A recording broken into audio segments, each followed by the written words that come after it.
Channel of Vadodara. Vadodara મહાનગરપાલિકાના budget સભામાં કોંગ્રેસના કોર્પોરેટર પુષ્પા વાઘેલાએ ટેબ્લેટ પાછું આપીને પોતાની વાત મૂકી હતી।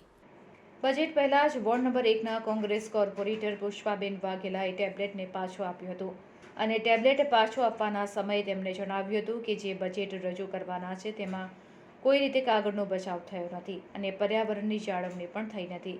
તેને લઈને તેમણે રજૂઆત કરી હતી, પણ પાલિકાએ તો બજેટમાં કાગળ ભરેલી બેગ આપી છે, તો પછી ટેબ્લેટનું શું મહત્વ, અને જેને લઈને તેમણે સામાન્ય સભા પહેલા જ આ ટેબ્લેટને પાછું આપ્યું હતું।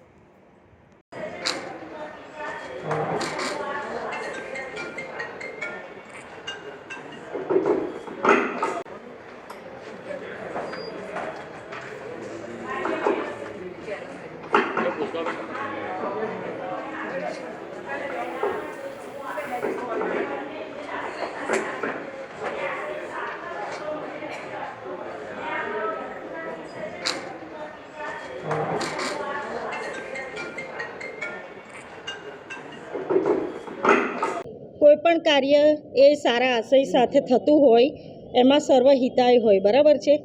આ ટેબ્લેટ જ્યારે આપવાની વાત કરી ત્યારે એક સારો આશય હતો કે પેપરલેસ થશે તો આટલું પર્યાવરણની સુરક્ષા થશે, પટાવાળાઓનું પેટ્રોલનું અને સમયનો બચત થશે, આપણા સભાસદો જે સેક્રેટરી રૂમમાં કામ કરે છે એમને બીજા કામમાં વાળીશું। ઘણી બધી સારી વાતો સાથેનું આ ટેબ્લેટ આપેલું હતું, પણ એમાંથી કદાચ 50% પણ સાર્થક થયું હોત તો હું આજે લઈને આવત।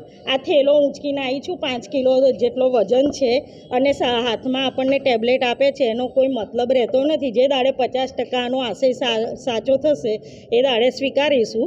અમે સ્વીકૃતિ સાચા આશય સાથે કરી હતી, પણ એ આશય સાર્થક નથી થતો એટલે હું પરત આપું છું।